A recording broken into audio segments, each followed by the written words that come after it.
because I play music both in spaces and in contexts that are specifically Jewish, as in performing with Chutney or with Shir, and also with other ensembles that are not Jewish and don't play Jewish music, I'm well placed, I believe, to assess both. And there's a raft of difference, which very much mirrors the difference between, for example, a worshipper attending a church and a worshipper attending a synagogue.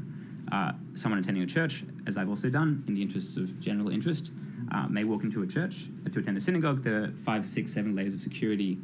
We know this, I'm sure it's been covered in this commission, the high walls, the cameras, the concrete barriers, you name it. There's a similar discrepancy, I would say, when making Jewish art in the public forum in Australia versus not making Jewish art. There don't seem to be particularly any barriers to entry beyond the vicissitudes of the free market to make non-Jewish art. But to make Jewish art, my experience, which will relate now, I'm sure, has been that without exaggeration, the majority of my efforts have not been to practice my part or to touch the violin or to organize musical arrangements or to liaise with artists, to find rehearsal times, none of the things that are normal.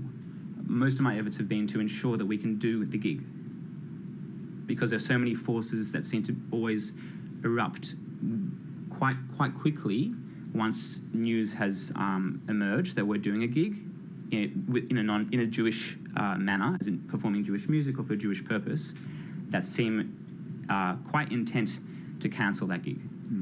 In my opinion, there are two main motivations as to why I've encountered erasure, and not just that, but I can extend that to my colleagues who present Jewish art publicly or who are Jewish artists publicly, even if the art they present is not specifically Jewish.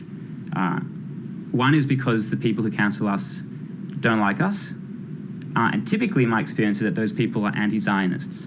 And so the second manner in which I'm to be raised is that there's a category of people who are not anti-Zionists or not part of the anti-Zionism movement, but they fear repercussions from the bullying tactics of those people.